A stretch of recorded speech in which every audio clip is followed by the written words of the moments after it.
आसिया को बताना जरूरी होता जा रहा है। करता हूं मैं अदील से और वकील से बात।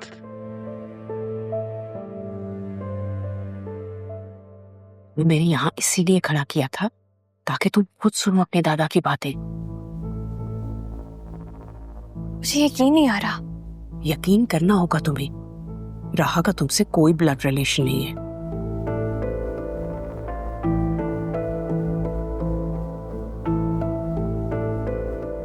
अगर दादाजान तुम्हें फिर से तसल्ली करनी है तो जाओ अपने दादा से बात कर, लेकिन अभी नहीं। अभी वो गुस्से में है।